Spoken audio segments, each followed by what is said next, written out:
first time we hear about the Sabbath is in Genesis chapter 2, verse 2 and 3.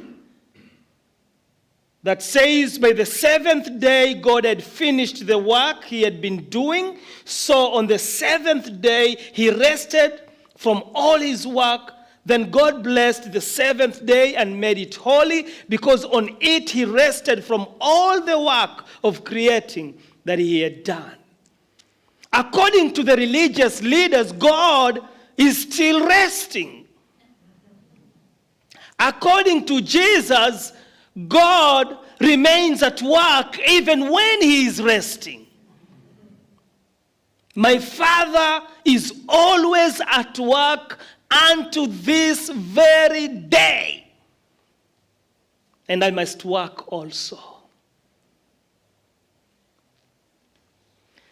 We also see the Sabbath in Exodus. If you look at chapter 20, verse 8, God tells his people, remember the Sabbath day by keeping it holy.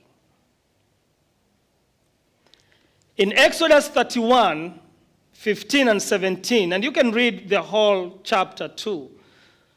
From 2 verses I'm going to read, 15 and 17, he says, for 6 days work is to be done, but the seventh day is a day of Sabbath rest, holy to the Lord.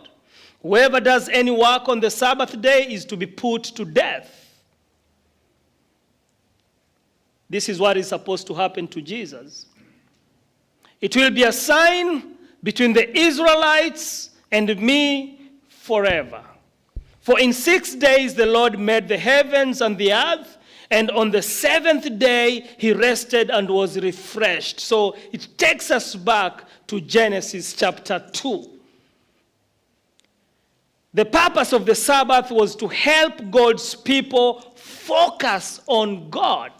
Keeping it holy meant that they would focus on God, pay attention to him as a shadow of the Sabbath rest that awaited them.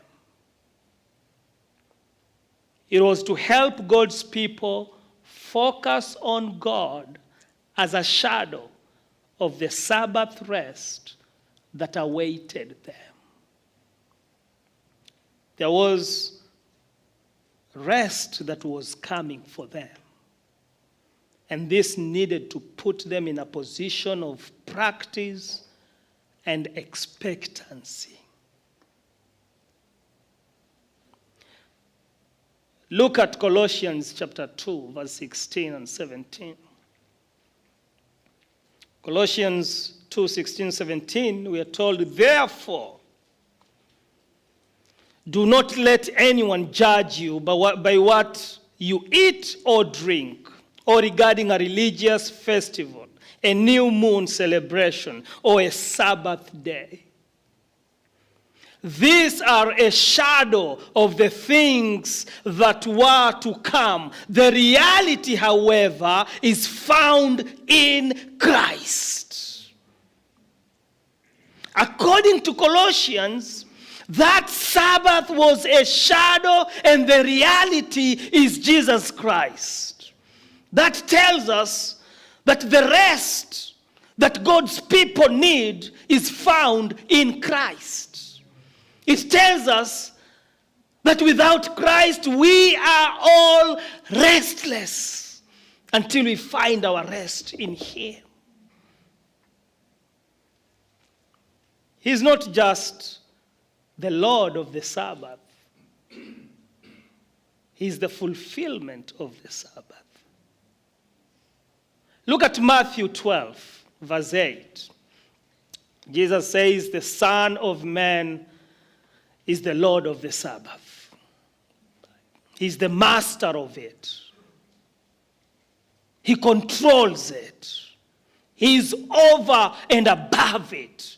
In Matthew 12, verse 8. Now in Matthew 11, 28, Jesus says, come to me all you who are weary and burdened, and I will give you rest. The rest that we need, the rest that God prepared us for, is found in Jesus Christ. He is not just the Lord of the Sabbath. He is our Sabbath. That's why every sinner is restless.